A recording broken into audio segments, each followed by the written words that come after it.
Es habitual a esta hora, un poquitito más tarde, pero ya está lista nuestra mesa de análisis. Este viernes le doy la bienvenida a Juan Francisco Bustamante, presidente de la Asociación para la Correcta Hidratación Agua en México, y también a David Bronsweig, coordinador de agua del programa Ciudades del World Resource Institute.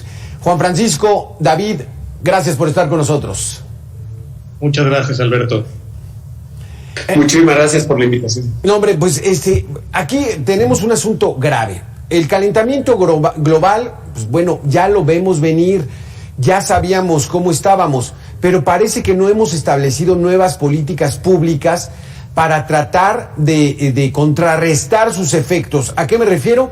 De que no hemos sabido aplicar políticas para darle un mejor manejo al agua potable. ¿Así es, Juan Francisco?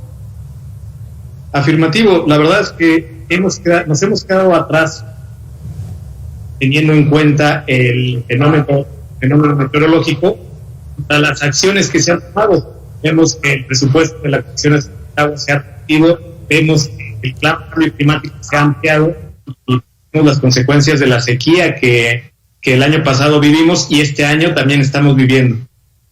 Y es que parece que va a estar peor, David. O sea, tuvimos el antecedente del 2021, pero parece que en México no aprendemos o sí estamos haciendo bien las cosas. Claro, creo que aquí hay un fuerte conflicto de intereses entre lo que se busca hacer por agenda política de intereses, pues sí, de permanecer en el poder y de actuar acorde a la necesidad. Necesitamos darnos cuenta que necesitamos una inversión más fuerte en infraestructura hídrica para asegurar el suministro. No se está haciendo, Juan Francisco, ¿no? No se está haciendo, o sea, estamos debatiendo una reforma electoral, que si el INE, que si debe votar, cuando esto es, como dice el lugar común, es vital líquido, o sea, no podríamos sobrevivir, por más que tengamos un INE ciudadano y votaciones y que ganen los mismos. O sea, el agua es prioritario, pero no lo toman así. Así es, Alberto. La verdad es que es un tema de corresponsabilidad. El tema es, 1, tener una muy buena gestión del agua. 2, tener bien los pagos de agua, bien la administración. La gente tiene que pagar el agua correctamente. Y 3, tenemos que hacer conciencia de los usos del agua. Sin estas 3 partes, sin una buena infraestructura, sin una buena agenda que vea hacia el futuro, no que vea con acciones de corto plazo, sino que vea hacia el futuro, no podremos hacer un cambio. El problema es que nos estamos quedando cortos a las necesidades. Ya el índice de agua potable que llega a nivel nacional está bajando cada vez más. El problema de la calidad del agua también está bajando y pues, vemos que las acciones no se están ampliando, ¿no? Aquí hablas tú de una gestión de agua, Juan Francisco, y lo importante es de que la gente pague, pero yo creo que al mexicano, si tú le dices, oye, tienes que pagar, pues cumple, ¿no? O sea, somos responsables, pero que se hagan ellos responsables en dar un buen servicio, ¿no es así, David? Estoy de acuerdo contigo, Alberto. Realmente con el agua tenemos la condición de que es un bien que realmente es muy poco elástico en la demanda. ¿Qué quiere decir? Que tú no vas a consumir más si el agua es más barata o no vas a consumir menos si el agua es mucho más cara. Es decir, si hay un cambio por la tarifa, si te vuelves más consciente, pero realmente como es un líquido tan vital, no vemos un cambio tan drástico como lo pudiéramos ver con otros bienes de servicio o con otros pues bienes como alimentos. Realmente con el agua necesitamos llegar a ver que están las inversiones hacia futuro, porque el agua y las inversiones en el agua se pueden pagar hacia largo plazo, pero si todavía no contemplamos que esas inversiones se van a pagar en 10 o 20 años y lo vemos a periodos electorales, pues es realmente muy difícil de convencernos de la efectividad de estas inversiones. Yo lo que veo, Juan Francisco, es de que nuestros políticos están entretenidos en tantos otros temas que a lo mejor no está tan preocupante lo del agua. ¿Será eso?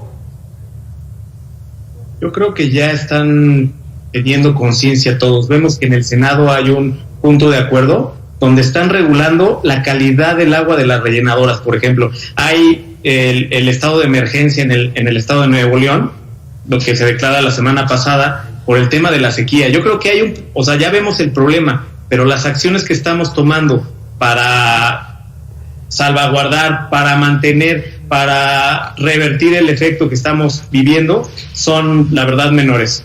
Sinceramente, yo creo que sí estamos siendo conscientes cada vez más que tenemos un problema, que estamos viviendo un problema y somos parte de él, ¿no? Entonces, yo creo que sí es importante, como bien dicen, que la entrega de agua se haga conforme a las necesidades, porque vemos que más del 50% del agua a nivel nacional no cumple con los estándares de calidad de la OMS. Esto es gravísimo, ¿no? Que en nuestras casas el agua que debería de ser agua potable no cumpla con la calidad requerida para hacer un agua de calidad de hidratarnos. Entonces, sí tenemos que estar conscientes de esta situación y que las acciones que se están dando son insuficientes. El 50% del abasto de agua no es de buena calidad, eso es gravísimo. Pero ¿dónde es la mayor afectación, David? Pues bueno, si en las casas no tenemos agua, pues a lo mejor no nos bañamos, o los trastes los lavamos menos, o el carro no se lava, en fin, empieza a sufrirse. Pero ¿dónde afecta más? ¿En las zonas urbanas o en el campo? Bueno, es una pregunta complicada. No podemos empezar a priorizar una vida urbana contra una vida rural, eso de cajón definitivamente. Pero lo que sí podemos ver, pues es que el 75% o más del uso de agua va enfocado a la producción de alimentos. Y si estos alimentos están siendo nutridos con agua contaminada, pues acabamos nosotros mismos, gente de la ciudad, consumiendo esos productos que tienen muchos químicos o contaminantes que son bastante nocivos para la salud. Es decir, la problemática se vive en las dos partes, sí. y se tiene que llegar a respuestas claras en los dos, ¿no? Sí. Yo lo vería, David, más grave en el campo, ¿no? Porque en el campo hay que sembrar para que coman el ganado, y si no hay agua, el ganado empieza a perder y ya no tenemos alimentos. O sea, esto es una tragedia, Juan Francisco, el que no le estemos dando la atención correcta, aunque dices que vamos avanzando, ¿no? Poquito a poquito, pero tú lo ves optimista este asunto. Yo la verdad es que veo que nos estamos quedando atrás y que no estamos teniendo las acciones necesarias. Como bien decían, el 75% más del agua se ejecuta o se usa en el campo.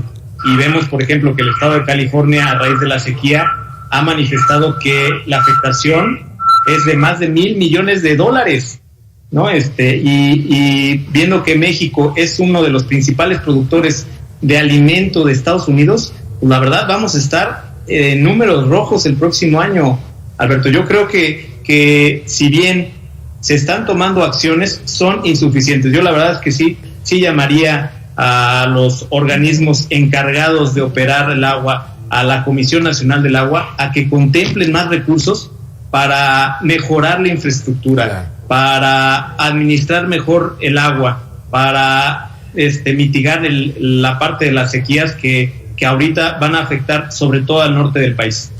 El calentamiento global, David, está afectando, pues, obviamente, a todo el planeta. Pero ¿qué están haciendo otros países? O sea, dejemos un ladito a México. ¿Qué están haciendo los otros países para darle una mejor gestión al agua que consumen? Muy buena pregunta, Alberto.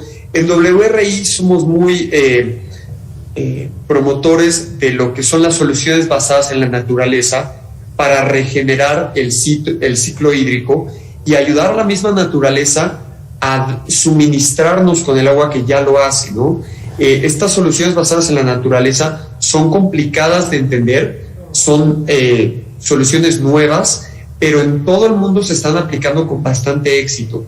México no es la excepción, estamos implementando soluciones basadas en la naturaleza, pero estoy completamente de acuerdo que vamos un poco retrasados, si no es que bastante retrasados, en invertir en estas soluciones. Pero platícanos un poquitito más de estas soluciones, de atender más a la naturaleza. ¿Cuáles serían estas medidas, David?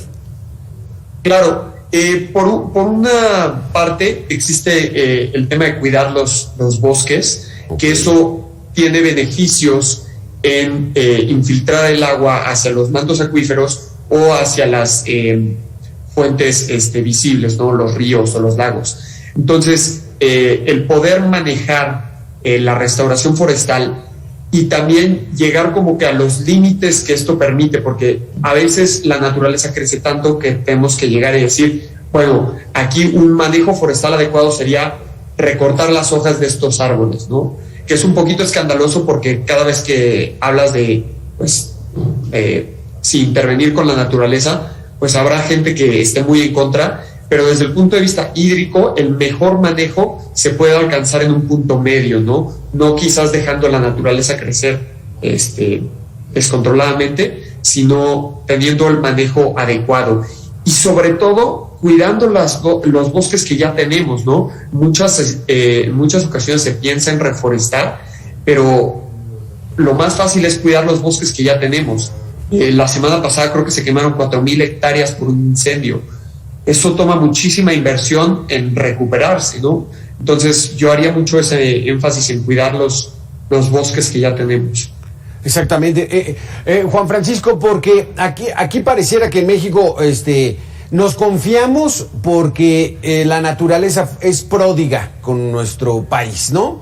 Llega nuestra temporada de huracanes, dura 5 o 6 meses y entonces dicen, pues dejemos ese tema, pero ya no es suficiente por la sobreexplotación que hay de los mantos acuíferos, ¿no? Y de la necesidad y demanda que hay cada vez mayor de este vital líquido.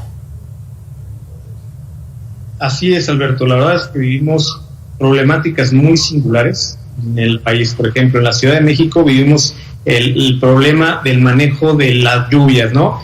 Y que los hundimientos a raíz de la sobreexplotación del acuífero han venido cada vez a ser mayor problema y consecuencia, pues tenemos las caídas de los edificios en el 2017 con el temblor.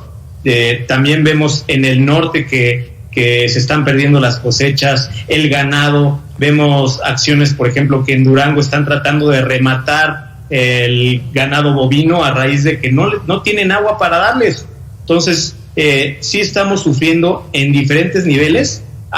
Como tú bien dices, en el sur llueve a bastos, ¿no? Y ahí sí puedes llegar y tomar una fruta. Sin embargo, el agua se desperdicia, Alberto. Se desperdicia y llega a los ríos y la misma gestión de las descargas contaminan los ríos, contaminan las cosechas. No hay una buena gestión en todos los niveles, como decía David, en México. Nos falta mucho, tanto gestionar la parte de la limpieza de los bosques, la limpieza de los ríos, el saneamiento de todas las aguas, la captación de agua pluvial es muy necesaria, ya que se puede usar tanto para riego como para no contaminar ciertas zonas que son contaminadas porque el agua de lluvia llega al drenaje y se multiplican estos componentes químicos, ¿no? Y termina siendo un problema. Yo creo que sí tenemos que tener una gestión más, ¿cómo decirlo?, más integral del agua, teniendo programas integrales que contemplen la parte medioambiental, pero también la parte de infraestructura y la parte hídrica muy conscientemente. Exactamente, pues bueno, muy interesante, Juan Francisco, David, gracias por haber estado con nosotros. Desafortunadamente se nos acabó el tiempo, pero sí llegamos a una conclusión.